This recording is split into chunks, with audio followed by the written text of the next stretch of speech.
अस्सलाम वालेकुम वरहमतुल्लाहि वबरकातुहू। आज का वीडियो क्लास 8th के लिए है, सब्जेक्ट मैथमेटिक्स है। टॉपिक जो हमारा है वो लीनियर इक्वेशंस हैं। तो लीनियर इक्वेशन क्या होती है? ये वो अलजेब्रिक इक्वेशन होती है जिसमें वेरिएबल इन्वॉल्व होते हैं, कांस्टेंट इन्वॉल्व होते हैं, कोएफिशिएंट्स इन्वॉल्व होते हैं, लेकिन वेरिएबल का पावर जो होना चाहिए वो 1 होना चाहिए। वेरिएबल का पावर क्या होना चाहिए? पॉजिटिव 1 होना चाहिए, नेगेटिव नहीं होना चाहिए, 2 भी नहीं होना चाहिए, 0 भी नहीं होना चाहिए, लेकिन क्या होना चाहिए? 1। अब जो ये लीनियर वर्ड है ये रेफर करता है लाइन को। किसको रेफर करता है? लाइन को। क्योंकि अगर हम देखेंगे लीनियर इक्वेशन इन 2 वेरिएबल, वो ज्योमेट्रिकली बिल्कुल एक लाइन रिप्रेजेंट करती है। जब हम उसका ग्राफ बनाते हैं तो क्या करती है? रिप्रेजेंट, एक लाइन रिप्रेजेंट करती है। तो इसी तरह अगर आप देखोगे linear equation in 1 variable, linear equation in 1 variable, वो ज्योमेट्रिकली पॉइंट रिप्रेजेंट करती है। क्या करती है? Represent point. लेकिन पॉइंट जो है ये पार्ट ऑफ लाइन है। Point is the part of A line, ये लाइन का ही हिस्सा है। तो यहाँ पे कुछ एग्जांपल्स हैं जो लीनियर इक्वेशन मैंने आपको दिखा दी। ये सारी की सारी लीनियर इक्वेशंस जो है लेकिन 1 वेरिएबल में है। वेरिएबल ये है x + 7 = 9, y ये वेरिएबल है +3 = 7, y = 8, ये भी लीनियर इक्वेशन इन 1 वेरिएबल है। x = 9, ये भी लीनियर इक्वेशन इन 1 वेरिएबल है। x - 1 = 2, ये भी लीनियर इक्वेशन इन 1 वेरिएबल है। वेरिएबल x इस्तेमाल हुआ है। 2x - 3 = 8, ये 2 जो है ये कोएफिशिएंट है। कोएफिशिएंट वेरिएबल के साथ मल्टीप्लाई होता है, तो ये जो है ये कोएफिशिएंट है, ये वेरिएबल है, और ये भी कांस्टेंट है, ये भी कांस्टेंट है। यहाँ पर ये कांस्टेंट है, ये भी कांस्टेंट है, ये भी कांस्टेंट है, ये भी कांस्टेंट। यहाँ पे 8 जो है ये कांस्टेंट है। तो 9 ये x का वैल्यू यहाँ पे है, तो ये 1 जो है ये कांस्टेंट है, ये 2 भी कांस्टेंट है। लेकिन ये 2 जो है ये क्या है? ये कोएफिशिएंट है। क्या है? कोएफिशिएंट है। तो 3y = 5, ये भी लीनियर इक्वेशन इन 1 वेरिएबल है, लेकिन ये 3 जो है ये क्या है? कोएफिशिएंट है। अब मैं आपको समझा देता हूं कि वेरिएबल क्या होता है। वेरिएबल क्या होता है? वेरिएबल वो क्वांटिटी होती है जो अपना वैल्यू वेरी करता है, जो अपना वैल्यू वेरी करता है, यानी कि चेंज करता है। मिसाल के तौर पर हम वेरिएबल की एक मिसाल देते हैं। अगर गाड़ी का किराया हम देखेंगे, अगर गाड़ी का किराया आज से 2 साल पहले किसी जगह से दूसरी जगह तक जाने के लिए 10 रुपए था, लेकिन 2 साल के बाद वो तो 30 रुपए हो गया, यानी कि चेंज हो गई।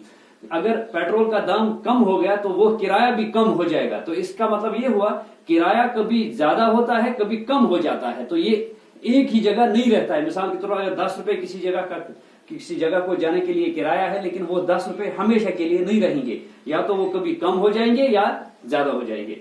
तो इस लिहाज से जो किराया है यानी कि फेयर, ये वेरिएबल है। इसी तरह अगर हम तेल के डब्बे की कीमत देखेंगे, अगर मिसाल के तौर पर कोई तेल का डब्बा 350 आज पड़ता है, लेकिन आज के बाद 2 साल वो 350 नहीं पड़ेगा, या तो कम पड़ेगा या ज्यादा पड़ेगा। तो इस लिहाज से कीमत जो है, चीजों की कीमत जो है, ये भी वेरिएबल है। ये भी वेरिएबल है क्योंकि ये भी अपना वैल्यू चेंज करता है। तो इस लिहाज से अब आप समझ गए कि वेरिएबल क्या होता है। वेरिएबल वो क्वांटिटी होती है जो अपना वैल्यू क्या करे? वेरी करे, यानी कि चेंज करे। तो कांस्टेंट मैंने बता दिया। कांस्टेंट क्या होता है? कांस्टेंट वही होता है जो अपना वैल्यू चेंज नहीं करे। 7 है तो 7 ही रहेगा, 8 है तो 8 ही रहेगा।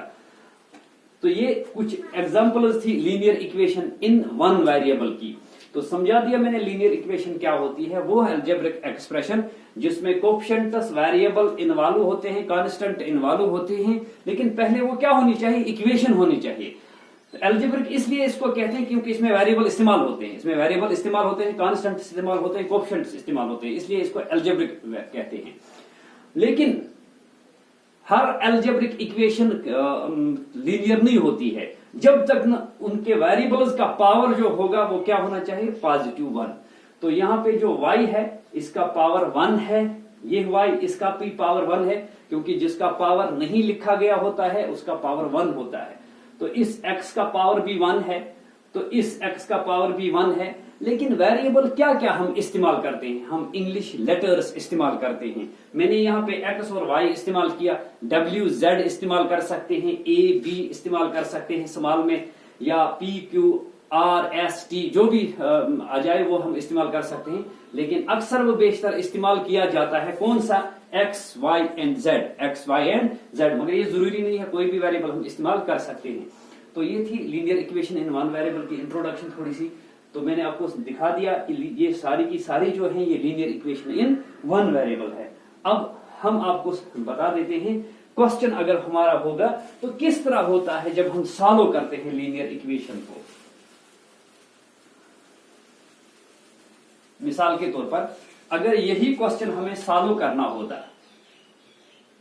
अगर यही क्वेश्चन हमें सॉल्व करना होता तो हम किस तरह इसको सॉल्व करते।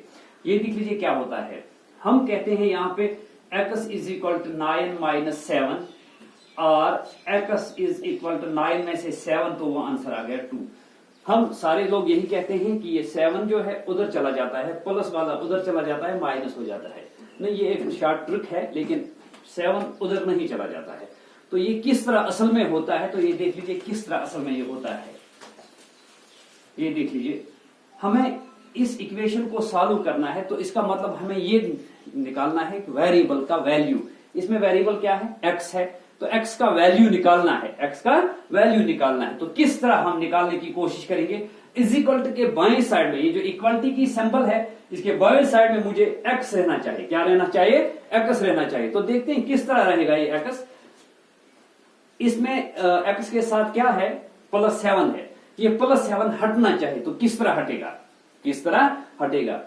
अगर हम इस +7 को दूसरे साइड में से सबट्रैक्ट 7 करेंगे, क्या करेंगे, सबट्रैक्ट 7 में से 7 सबट्रैक्ट करो, वहां पे कुछ नहीं रहा तो हट गया ये 7।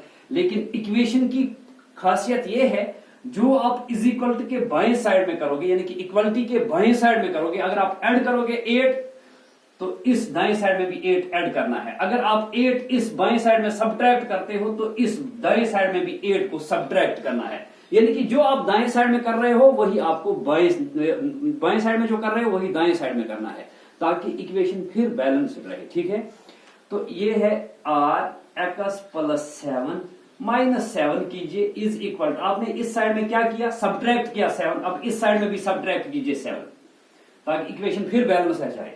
7 में से 7 तो कुछ नहीं, यहाँ पे x रहा, इज इक्वल टू 9 में से 7 तो 2। ठीक है, हम ये वाली स्टेप नहीं दिखा रहे थे, हम सीधा यहाँ पे लिखते थे x, इधर लिखते थे 9 - 7, ये वाला नहीं दिखा रहे थे। तो इसलिए हम क्या कहते थे कि ये प्लस वाला 7 जो है उधर चला जाता है, माइनस बनता है। एक्चुअली ये उधर नहीं चला जाता है, तो ये इस तरह होता है। प्लस वाला किस तरह हटता है, माइनस से, जब हम सबट्रैक्ट करते हैं। तो इसी तरह x के साथ अगर कोई जरब होगा, अगर x के साथ कोई जरब होगा, मिसाल के तौर पर दूसरी मिसाल ये है हमारे पास, 2x is equal to 5, 2x is equal to 5, मुझे यहाँ पे x रहना चाहिए तो ये 2 हटना चाहिए। ये 2 इस x के साथ मल्टीप्लाई है, मल्टीप्लाई वाला हटता है डिवीजन से। तो इस बाएं साइड में आपको 2 जरूरी डिवाइड करना है, ताकि ये 2 और वो 2 खत्म हो जाएगा। तो हम लिखेंगे इसको इस तरह, 2x divided by 2 is equal to, लेकिन आपने बाएं साइड में क्या किया, डिवाइड 2 किया, तो दाएं साइड में भी डिवाइड 2 कीजिए। ये 2 और ये 2 खत्म हो जाएगा, तो आपके पास रहा x, क्योंकि 2 divide by 2 is equal to 1, 1 into x होता है x, is equal to 5 divide by 2। जो हम कहते हैं ये 2 इसके साथ मल्टीप्लाई है, उधर चला जाता है, डिवाइड होता है। एक्चुअली ये उधर नहीं चला जाता है, लेकिन एक शॉर्ट ट्रिक है, वो आसान है। अगर कोई इसी तरह करेगा कि x is equal to 5 divide by 2, तो ये, लेकिन ये क्या है, ट्रिक। आज के लिए इतना ही। तो अब आपके लिए होमवर्क है, इसी तरह जिस तरह मैंने किया ये, तो इसी तरह कीजिए। ट्रांसपोजिंग ऑफ टर्म्स है ये, यानी कि ये ट्रांसपोज ऑफ टर्म्स है। तो ये तीसरा पार्ट आपके लिए होमवर्क है। x + 5 is equal to 9। चौथा पार्ट भी आपके लिए होमवर्क है, 3x इज इक्वल टू 7। ठीक है, ये आपके लिए होमवर्क है। तो आज के लिए इतना ही काफी। Thank you, have a nice day.